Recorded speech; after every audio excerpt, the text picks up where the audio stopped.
Do you have an open mind? Can you suspend judgment for a moment? Most people can't. But what if your job depends on it? What if the freedom to hug people depends on it? What if your life depends on it? Here's a new theory. First, consider that we live in a world where everything is toxic. The soil, the water, the air, our food, even our medicines are toxic. Even stress can be toxic. Now imagine that all these toxins are poisonous to us on a cellular level. Imagine that our cells have a defense and respond to the situation. Poisoned genetic material, either RNA or DNA, is packaged up and sent out of the cell in tiny balls of protein. Let's call these balls of genetic material exosomes. Let's imagine that exosomes can act as messages to alert other cells of a particular poison, and so all throughout the body, more and more cells package up the poisoned material and release it. Also, at certain times of the year due to temperature cycles, humans tend to purge a high number of these poisoned genetic materials out of the body, resulting in symptoms of illness. These exosomes neither cause illness nor are they infectious, though they do appear to spread throughout the body. Now, that's exosome theory. Let's move on to the established theory of viruses. Viruses are generally regarded as not alive. They have no cellular structure and do not reproduce on their own, though we do have trillions of them inside our bodies. They are tiny bits of genetic material, either RNA or DNA, packaged in tiny protein balls that appear to exit and enter cells. Sound familiar? We believe that some of these entities are infectious and pathogenic, transmitting amongst humans and reproducing inside our bodies, causing illness and death. So let's look at the situation for this coronavirus and compare what is happening to these two theories. Let's first consider the origin story of the coronavirus. A group of people had a respiratory illness unresolved by antibiotics, so medical officials began looking, of course, for a virus.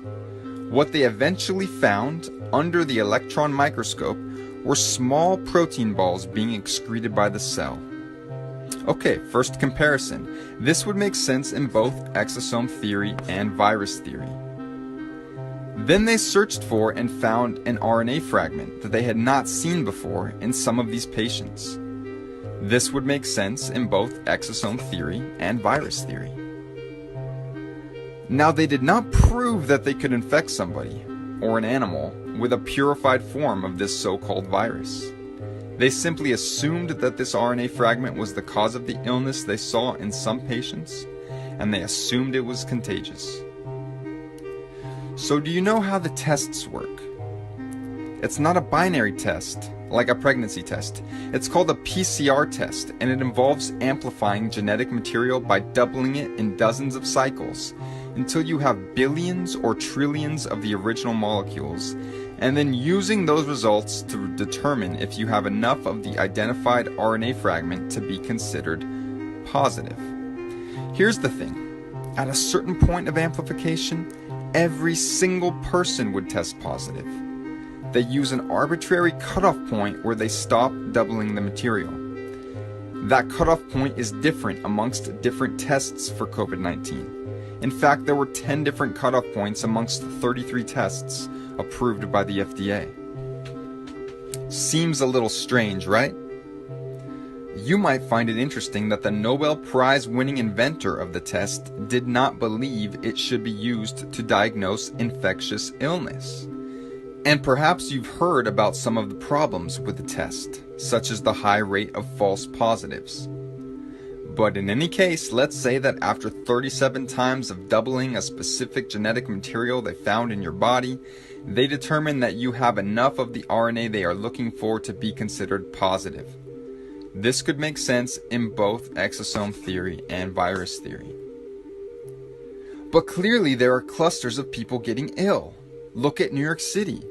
It must be a virus. However, if you are being poisoned by something in your environment, it's likely people near you are too. And if we commonly purge these poisons during specific times of the year, many people may have symptoms of illness all at once. This fits either theory.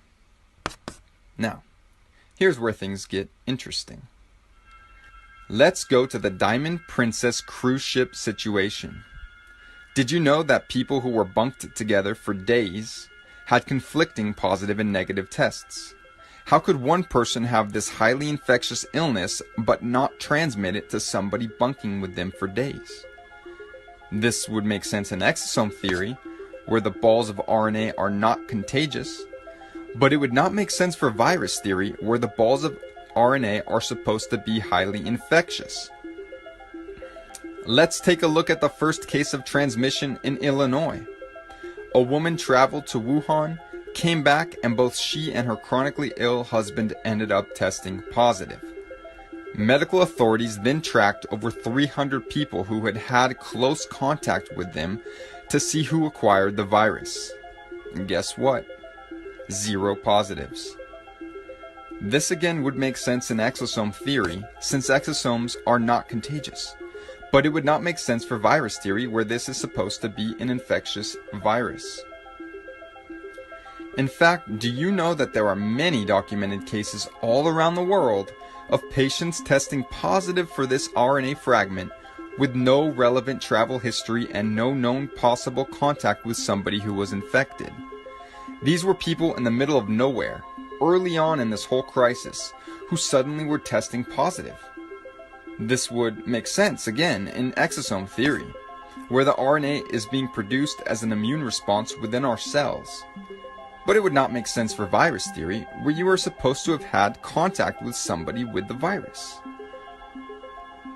What about the high levels of people testing positive who don't get sick? In fact, 80% of people testing positive are either asymptomatic or have slight cold symptoms. Why? This would make sense in exosome theory, since the RNA fragments are not the cause of the illness. But it would not make sense for virus theory, where this virus is supposed to cause the illness. Things get even stranger. Did you know that some people go from testing positive to testing negative to testing positive again in a matter of days? And that would make sense for exosome theory, where perhaps the cells are simply releasing more or less of these exosomes depending on certain conditions.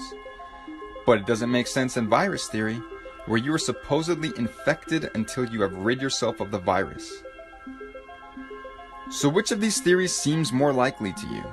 What if you heard that there are virologists who believe that viruses are actually exosomes? What if I told you that doctors and other scientific experts also believe this? Ultimately, regardless of which theory you believe in at this point, the established infectious virus theory or the emerging theory of exosomes, how confident are you in the PCR test? Are you really interested in having your life hinge on the results you get from this potentially meaningless test? Do you want your loved ones tested? Do you want to be tested? Or shall we perhaps refuse the test?